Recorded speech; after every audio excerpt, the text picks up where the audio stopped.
കേട്ടുകേൾവി കൊണ്ട് നമ്മെ ഏറെ കൊതിപ്പിച്ച നാടാണ് ഈജിപ്ത് അഥവാ മിസ്ർ. കുറച്ചു കാലമായി ഒരു ആഗ്രഹമായിരുന്നു അവിടെ ഒന്ന് പോകണമെന്നത്.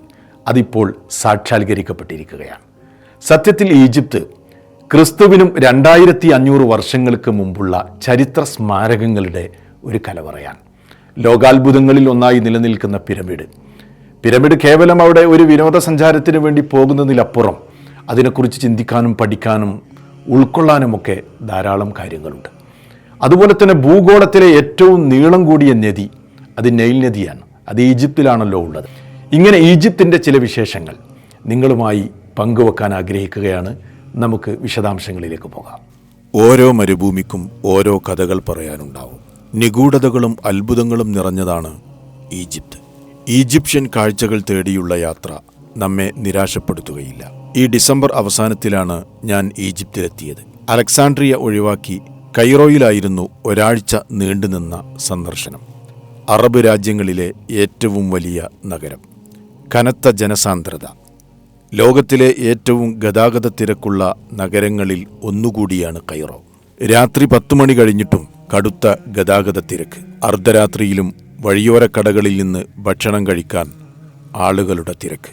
നഗരതെരുവുകളിൽ രാത്രിയിലും സ്ത്രീകളും കുട്ടികളും യഥേഷ്ടം സഞ്ചാരം നടത്തുന്നു. വർണ്ണപ്പകിട്ടുകൾ ഒന്നുമില്ലാത്ത മണ്ണിൻ്റെ നിറമുള്ള നഗരമാണ് കൈറോ. മറ്റു നഗരങ്ങളിൽ നിന്ന് വ്യത്യസ്തമായി എന്തോ ഒരു പഴമ അവിടെ മൊത്തം ഫീൽ ചെയ്തു.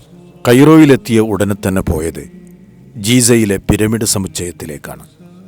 നഗരഹൃദയത്തിൽ നിന്നും അരമണിക്കൂർ മാത്രം യാത്ര ചെയ്താൽ പിരമിഡുകൾ നിൽക്കുന്ന ഗീസയിൽ എത്താം. ഗീസ എന്നും പറയും. കാരണം മിസ്രികൾ അറബി ഭാഷയിലെ ജീം എന്ന അക്ഷരം ഗ എന്ന ശബ്ദത്തിലാണ് ഉച്ചരിക്കാറുള്ളത്.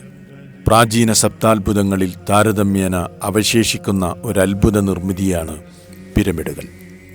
പിരമിഡ് സമുച്ചയത്തിലെത്തിക്കഴിഞ്ഞാൽ ഏറ്റവും വലിയ 3 പിരമിഡുകൾ നമുക്കവിടെ കാണാൻ കഴിയും.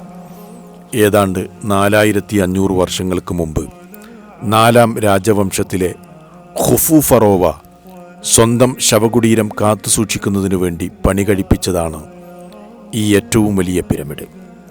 അയാളുടെ മകൻ ഖഫ്രഇൻ്റേതാണ് 2ാമത്തെ പിരമിഡ്. ചെറുമകൻ മിൻകാറോൻ്റേതാണ് 3ാമത്തേത്. ഭൂമിയിൽ ഏറ്റവും പഴക്കമുള്ള ഉയരം കൂടിയ മനുഷ്യ നിർമ്മിത ശില്പങ്ങളായി ഇന്നും സന്ദർശകരെ അത്ഭുതപ്പെടുത്തുന്നു. ചെറുപ്പം മുതലേ പിരമിഡുകൾ ചിത്രങ്ങളിലൊക്കെ കണ്ടിട്ടുണ്ടെങ്കിലും ഇത്ര വലുപ്പം ഒരിക്കലും പ്രതീക്ഷിച്ചില്ല. അടുത്തു ചെന്നപ്പോഴാണ് അതിൻ്റെ ഭീമാകാരത്വം മനസ്സിലായത്. ചതുരാകൃതിയിൽ ചെത്തിയെടുത്ത വലിയ ചുണ്ണാമ്പുകല്ലുകളിലാണ് ഈ പിരമിഡുകൾ നിർമ്മിച്ചിരിക്കുന്നത്. 23 ലക്ഷം ചുണ്ണാമ്പുകല്ല് ഉപയോഗിച്ച് 20 വർഷമെടുത്താണത്രേ ഇതിൻ്റെ നിർമ്മിതി പൂർത്തീകരിച്ചിരിക്കുന്നത്. ഏറ്റവും വലിയ പിരമിഡിൻ്റെ ഉയരം 481 അടിയാണ്. എന്നാൽ പിന്നീട് ചില കേടുപാടുകൾ സംഭവിച്ചതിനാൽ ഇപ്പോൾ 455 അടിയായി അത് കുറഞ്ഞിരിക്കുന്നു. നിർമ്മാണത്തിന് ആവശ്യമായ കല്ലുകൾ കൈറോയിൽ നിന്നും 800 കിലോമീറ്റർ അകലെയുള്ള അസ്വാനിൽ നിന്നുമൊക്കെയാണത്രേ കൊണ്ടുവന്നിട്ടുള്ളത്.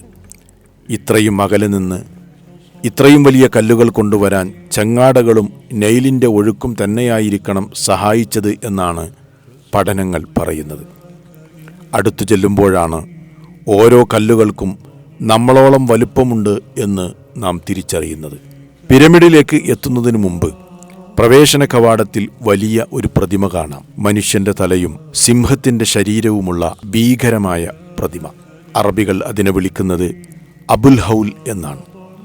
പ്രതിമയുടെ മുഖം ഫറോവയുടേതാണ് എന്നാണ് വിശ്വസിക്കപ്പെടുന്നത്. മരണവുമായി ബന്ധപ്പെട്ടവ തന്നെയാണ് പിരമിഡുകൾ.